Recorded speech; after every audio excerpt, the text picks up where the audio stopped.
hadis tasahharu filun amr yufidul wujub, kalian mengatakan sunnah? Jawabnya, pertama, karena telah datang pengharaman dari memakan sahur.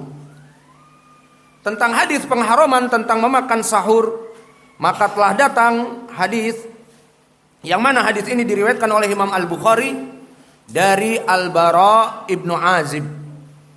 Al-Bara ibnu Azib menceritakan bagaimana dulu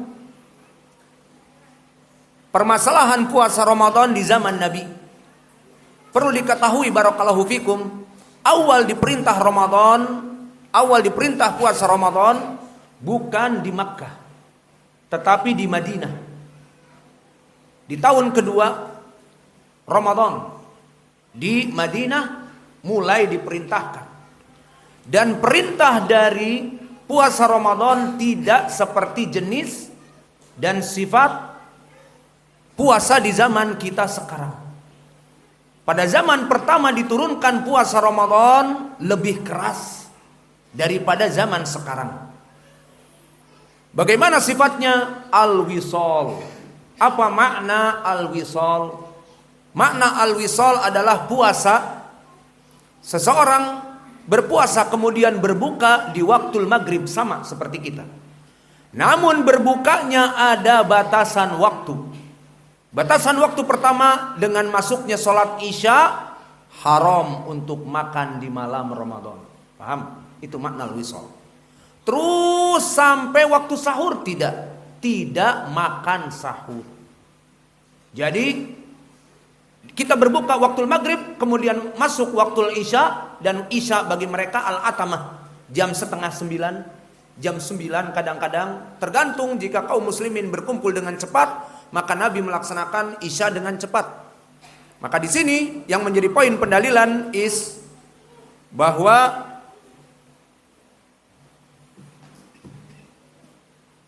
diturunkan puasa di awalnya adalah dalam keadaan wisal, tidak ada sahur. Itu maknanya. Sahur itu hukumnya haram. Karena berbuka di waktu maghrib sampai isya. Dan juga hukum yang kedua, kalau sampai isya, misalnya Nabi sholat isya jam 10 al-atamah, tergantung dari jamaah, maka kemudian ngantuk. Setelah berbuka misalnya jam 7 atau jam setengah 7, kemudian jam 8 tertidur sebelum sholat isya, ya sudah haram juga hukumnya sampai bertemu maghrib yang akan datang. Maka itu asal dari perintah puasa yang berupa wisal. Kemudian disebutkan di dalam hadis Al-Bara ibnu Azib bahwa ada seseorang sahabi yang mana dia itu bernama Qais ibnu Sabramah.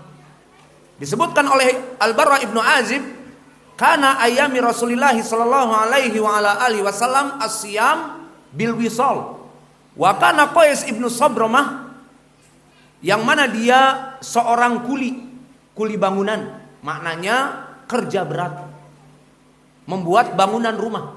Apalagi di Madinah sudah mulai orang berdatangan. Banyak orang yang meminta dibangunkan rumah. Dan Qais ibnu Sabramah, dia adalah tukang kuli yang kerja keras. Maka di saat puasa diperintahkan Ramadan, maka Qais ibnu Sabramah seperti kaum muslimin yang melaksanakan kewajiban bersama Nabi, dia puasa. Maka di saat maghrib tiba, maka waktu berbuka, dia datang kepada istrinya, kemudian mengatakan, hal indaki ta'amun. Di zaman awal-awal Islam, kebanyakan kaum muslimin dalam keadaan fuqara. Maka Qais ibnu Sabramah datang kepada istrinya menanyakan, apakah telah ada makanan? Berkata istrinya, saat lubuh halaka, aku akan memintakan untukmu. Menandakan dalam keadaan fakir, berbeda dengan kita, di mana sebelum adzan anak-anak kita ngumpul di meja makan, mulai dari gorengan, mulai dari makanan berat, mulai dari dessert, es krim dan sebagainya, semuanya ada. Namun nasib Qais ibnu Sabramah, seorang sahabi dari sahabat yang awal dulu, dalam keadaan fakir, miskin dan papa. Maka dia meminta makanan untuk berbuka, ma'ruf waktu puasa. Maka mana makanan? Aku akan mintakan dari orang tuaku, menandakan kefakiran yang ada pada mereka. Maka akhirnya Qais menunggu dan menunggu dan menunggu, mana tidak datang-datang. Akhirnya karena mungkin dibuatkan dulu makanan, karena fakir, meminta dari orang tuanya.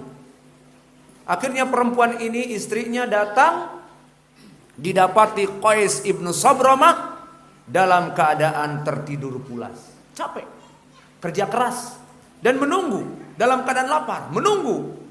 Akhirnya tertidur. Dan kaidah tadi, perintah di zaman itu jika tertidur atau sudah masuk sholat isya, maka haram untuk berbuka. Maka datang istrinya dalam keadaan merasa kasihan, mengatakan, "Waihak, ya Qais." Maka maknanya, rugilah kamu, wahai Qais. Akhirnya Qais ibnu Sabramah dalam keadaan tidak boleh untuk berbuka karena telah tertidur. Maka masuklah satu malam penuh dalam keadaan lapar. Kemudian masuk waktu fajar, tidak boleh sahur. Terus sampai dia kembali kepada jam kerja, membangun bangunan dalam keadaan panas di Madinah. Bagaimana Madinah yang panas? Yang antum telah melaksanakan haji ataupun umrah, mampir ke Madinah, panas. Di siang bolong, apalagi dia pekerja bangunan, di atas atap bisa jadi. Maka ugmiya alaih, Qais ibnu Sabramah dalam keadaan jatuh pingsan. Maka dibawa kepada Nabi, dikabarkan oleh Nabi, "Ya Rasulullah, Qais ibnu Sabramah ketiduran, tidak bisa sahur, tidak bisa berbuka, dan masuk kepadanya waktu sahur dan waktu siang. Sekarang jatuh karena kelaparan dan dehydration, terutama keluar air dari tubuhnya yang banyak, dehydration, akhirnya pingsan." Maka dengan rahmat Allah turunlah ayat, "Wa kulu washrabu hatta yatabayyana lakum al-khaytul abyadu minal khaytil aswadi minal fajr tsumma atimus siyama ilal lail." Maka kalau begitu, kata Allah, makanlah dan minumlah di malam-malam Ramadan. Dan ayat ini pun juga turun, "Uhilla lakum lailatas siyam arrafathu ila nisaikum." Dan para sahabat sangat mencintai istri-istri mereka. Maka mereka di malam-malam Ramadan tidak boleh juga selain makan dan berhubungan intim, berkoitus. Anak-anak tahu nggak makna koitus? Hah? Atau bersenggama dengan istrinya? Ada yang tahu bersenggama? Apa itu makanan bersenggama, kata mereka? Yang di dalamnya mungkin coklat atau yang lainnya. Al-muhim, koitus, bersenggama, hubungan intim, maka maknanya wahid, dilarang oleh Allah pada malam-malam Ramadan. Tentunya para sahabat di dalam beberapa kisah banyak sekali yang merindukan istrinya. Maka akhirnya turun juga ayat, "Uhilla lakum lailatas siyam arrafathu ila nisaikum." Selain kalian makan dan minum, juga halal untuk overtime, kerja malam. Setelah siang tadi kerja siang, maka kerja malam pun boleh overtime sampai midnight, terserah di malam-malam Ramadan. Alhasil, inilah busra, kabar gembira yang turun dari Al-Quran. Maka hadis ini sahih, diriwayatkan oleh Imam Al-Bukhari. Mana poin pendalilan? What is the point? The point is, ayat tadi, "Wakulu wasrobu", perintah untuk sahur dengan fi'lun amr. Kenapa fi'lun amr di sini bimakna sunnah, padahal asal dari fi'lun amr memberikan makna wajib? Kenapa? Masuk kepada kaidah tadi. Apa itu kaidah? Datang perintah, makanlah dan minumlah, setelah datangnya pengharaman untuk sahur. Maka asalnya puasa wisal itu adalah mengharamkan sahur.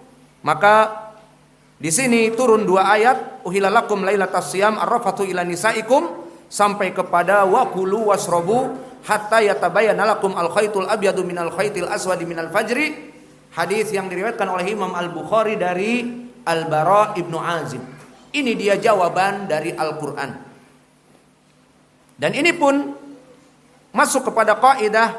Contoh yang lain adalah ucapan Allah di dalam permasalahan haji dan umrah. Di dalam surat Al-Maidah Allah berfirman, wa idza halaltum fastadu. Jika kalian telah tahallul dari haji kalian, maka kalian sudah dicukur rambutnya, terutama dikerik, maka sudah tahallul. Maka mengganti pakaian dari pakaian umrah menjadi pakaian yang biasa. Kemudian Allah berfirman, wa idza halaltum fastadu. Maka jika kalian telah halal dari umrah dan haji kalian, maka berburulah. Maka hukum berburu wajib. Kan di sini fi'il amr. Fastadu, maka berburulah. Maka apakah hukumnya wajib? Jawabnya tidak wajib. Karena Allah berfirman telah datang larangan sebelumnya, wa hurrima alaikumu saydal barri madumtum hurum. Maka diharamkan bagi kalian untuk berburu dari binatang-binatang darat madumtum huruman, selama kalian dalam keadaan ihram.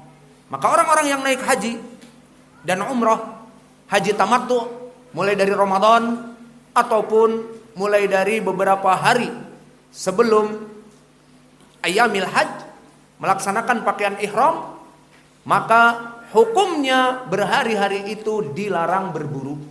Dan tentunya di zaman Nabi, di awal zaman dahulu banyak binatang-binatang buruan datang ke Makkah. Mulai dari burung-burung, mulai dari binatang-binatang seperti rabbit ataupun kelinci dan sebagainya yang halal untuk diburu. Namun diharamkan, hurrima alaikum saydal barri, dikarenakan madumtum huruman, selama kamu dalam keadaan ihram. Maka haram hukumnya.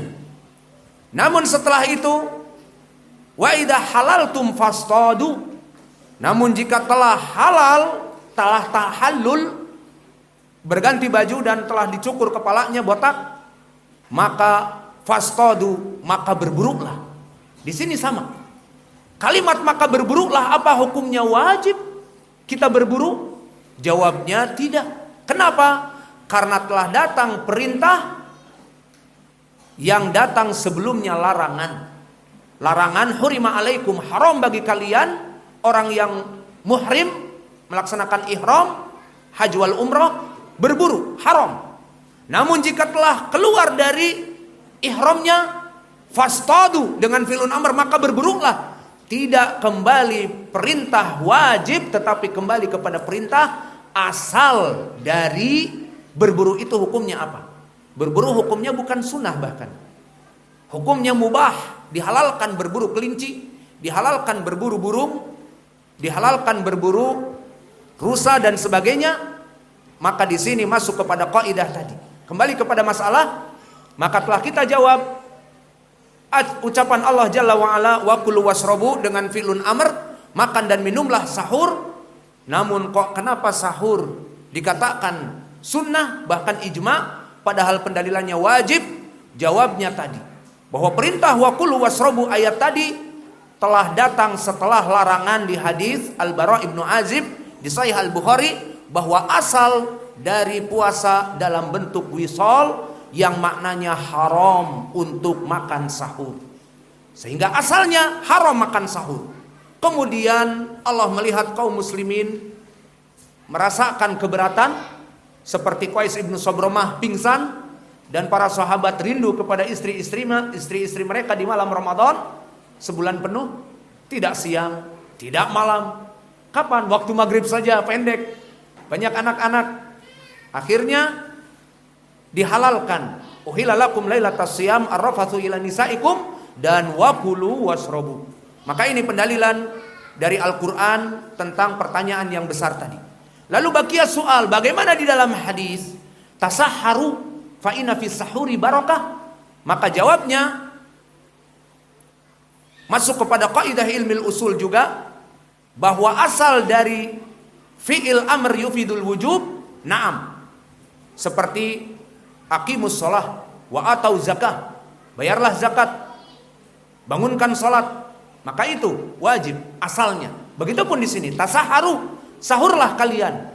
Namun disebutkan oleh Al-Qaffal Asy-Syashi dari ahli usul, dinukilkan oleh oleh Az-Zarkashi di dalam kitabnya Bahrul Muhit, disebutkan bahwa dari kaidah ilmu usul, jika ada perintah yang diberikan di belakangnya itu keutamaan duniawiyah, maka dia tidak dibawa kepada wajib, tetapi kepada al-irsyadi, menunjukkan kepada kebaikan yang hukumnya bukan wajib.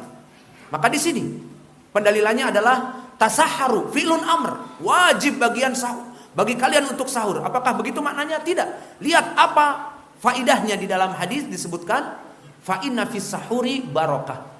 Karena pada sahur itu, makan sahur itu barakah. Ditafsirkan oleh para ulama seperti Imam An-Nawawi di Syarah Muslim dan yang lainnya selain dia, bahwa makna barakah adalah dengan makan sahur Allah memberkahi, menjadi kuat badan kita. Di saat kita melaksanakan kewajiban-kewajiban sholat berjamaah di masjid, melaksanakan kewajiban-kewajiban thalabul ma'isyah, mencari kerja, berdagang, pergi ke pasar, ataupun melaksanakan pertanian seperti di Sumatera, menderes karet, pohon karet, ataupun panen dari sawitnya, semua butuh tenaga. Maka tasahharu fa inna fis sahuri barakah, dengan makan sahur itu diberkahi, Allah menguatkan badan-badan kalian. Maka ini yang diinginkan dengan perintah sahur, bukan perintah wajib, tetapi al-amr laisa biwujub walakin al-amr irsyadi, karena ada maslahah duniawiyah. Maka ini dari permasalahan perintah, tetapi tidak memberikan makna wajib, tetapi maknanya menunjukkan kepada kebaikan dunia, sehingga hukumnya bukan wajib tapi sunnah. Mau dikasih contoh yang lain? Contoh yang lain perintah untuk nadhar.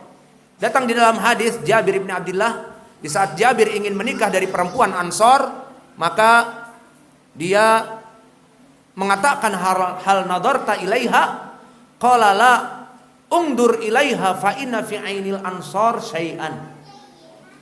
Maka di saat Jabir ingin menikah dari perempuan Ansor, dikatakan, apakah kamu sudah nadhar? Langsung gitu saja terima, bagaikan membeli kucing dalam karung.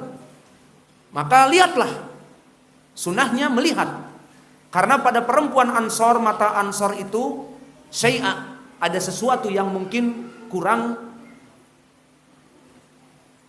baik ataupun sebagainya. Dan di beberapa riwayat di Sunan At-Tirmidzi disebutkan ungdur ilaiha hatta ta'uduka ila zawaj. Lihatlah kepadanya sampai kamu menjadi bersemangat dan syahwat untuk menikahi dia. Jadi dari sunnah adalah nadhar. Di saat kita disepakati untuk melamar anak putrinya, maka setelah itu naik kepada derajat an-nadhar, kepada pekerjaan sunnah nadhar.